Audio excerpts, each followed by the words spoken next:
Hi guys, this is my post-match reaction to the Liverpool 5, Tottenham Hotspur 1 Premier League game. It could have been 12, probably should have been 12. What do I have to say about that? No surprise whatsoever, just so inevitable. This was Liverpool's party day. Tottenham did take the lead. Good header from Dom Solanke.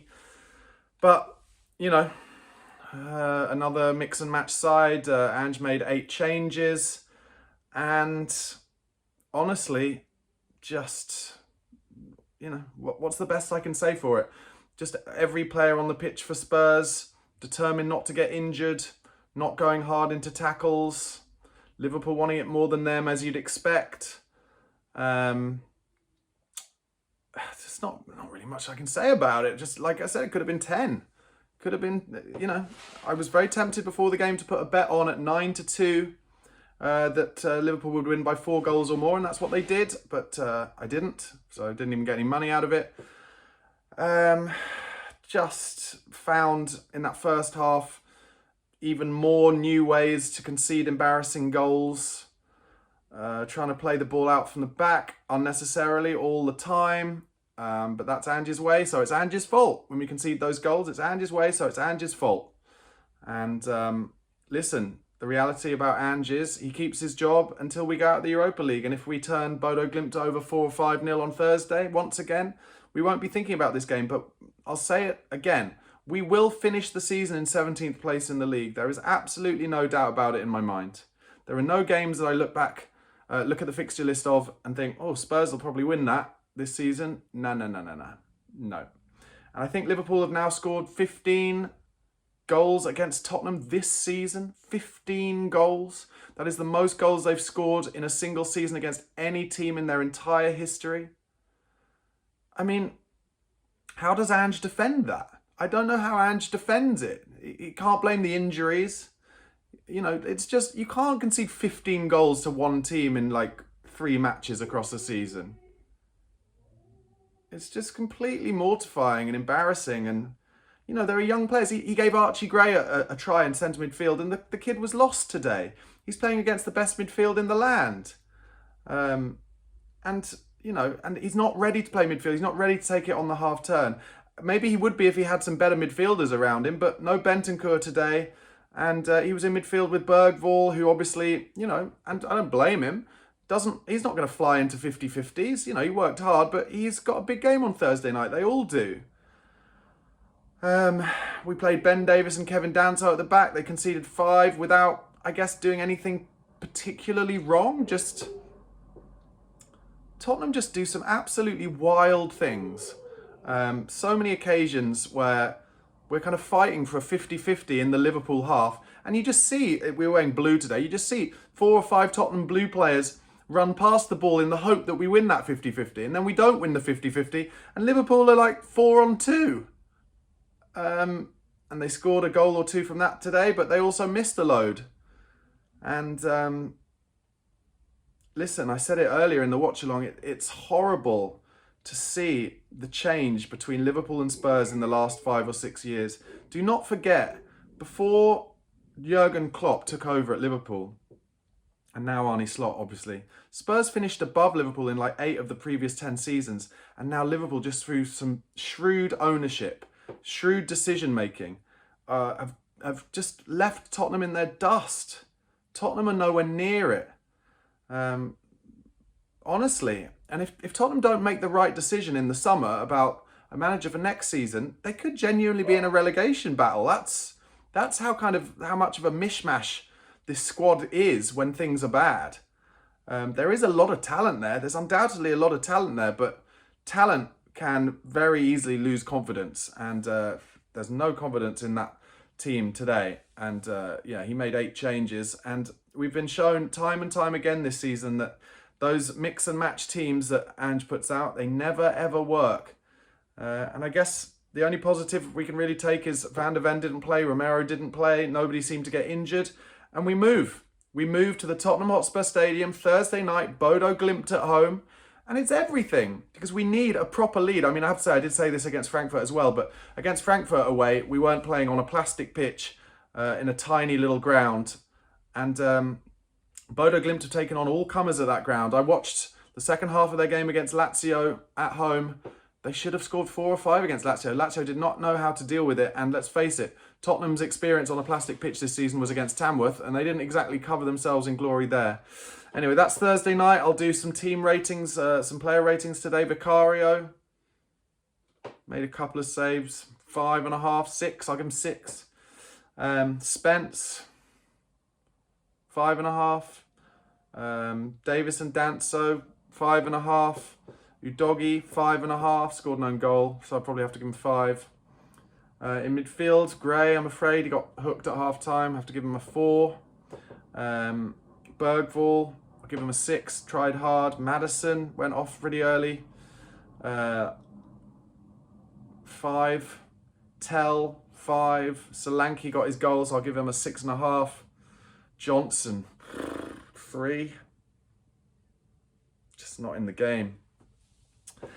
And that's it. Liverpool celebrating wildly a championship, and thoroughly deserved. Arne Slot's done a great job, but Spurs are a terrible football team to watch in the Premier League at the moment. It is horrible, and that is our 19th defeat.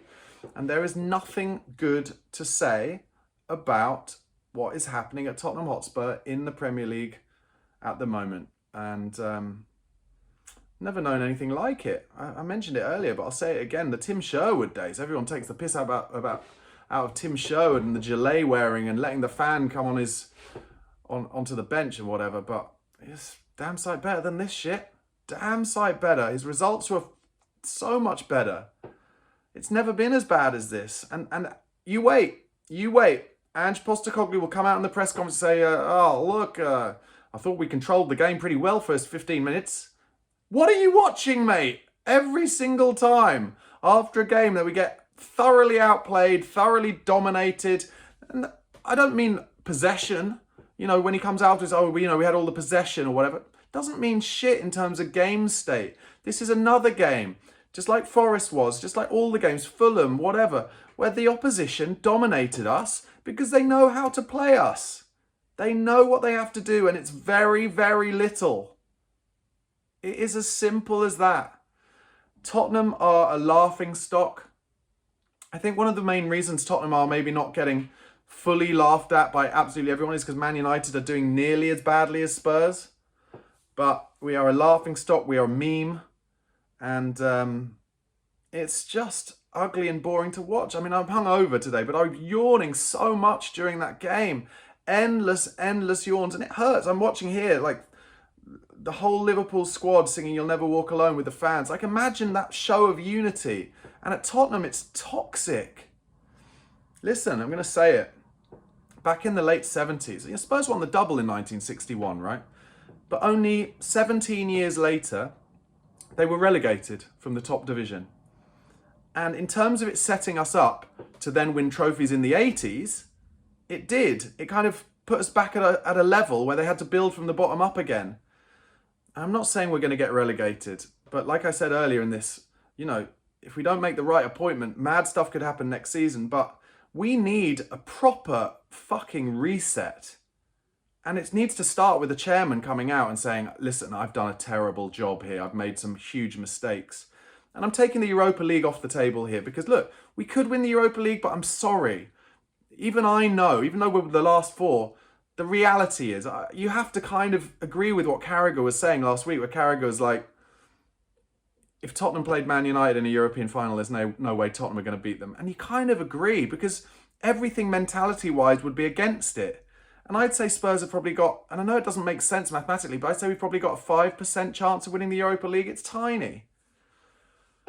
And look, it would save our season, and we wouldn't mention games like this, but the likelihood is we're not going to win the Europa League, and as a result, this will go down as the worst season in the modern day history of Tottenham Hotspur Football Club, and it's embarrassing. 19 defeats in the Premier League.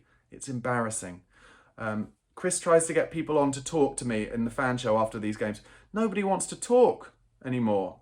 Nobody wants to watch the games anymore. And all the content creators who are Spurs content creators like I am, you hear them talking about it. Nobody's watching our videos. Nobody's subscribing to our channels at the moment because when you're a Spurs fan and we keep losing, all you want to do is not see anything about Spurs, and it's depressing. And something has to change. And the rumours this week, or in the last couple of days, are that Daniel Levy is looking to appoint a big name as the next manager of Spurs. Well, the only reason I can think of that is because he's looking to appease the fans in some way. But it's going to take something absolutely monumentally huge and some really good decision making for a few years all in a row is what it's going to take, because they have to undo some of the horror decisions that have been made by this club recently. But anyway, like I said, we move Thursday night. Won't be talking about it. I'm expecting on Thursday night fucking 150% effort from those players. Nobody worrying about getting injuries, just ploughing through them. I'm expecting Romero to show that he is a leader and to show that he can put Bodo Glimt to bed in the first leg. Get an early goal. They've got some suspensions. Put them on the rack. Make Dominic Solanke some chances, because he showed today when you make him a chance, he can score. And we've got to put them to bed and make the fans forget. And I know they're doing a tifo at the stadium and they're giving flags out. That the team on the pitch need to get the crowd up, because I don't think the crowd will naturally be up for a Bodo Glimt game, even though it's a semi-final. But the team on the pitch, they need to go through the opposition, 50-50s, hardcore, everything, to show that they want it. I didn't know if I'd find 10 minutes to talk about that game. I guess I didn't. I've gone off on tangents, on rants, but it's hard to put this shirt on at the moment. It's hard to watch these games at the moment. I don't want to watch another Premier League game. It's horrible. It is horrible at the moment. Anyway, guys, thank you for sitting through it. Thank you for watching this post-match review. Please do press like on the video. Please do subscribe to the channel. Cheers.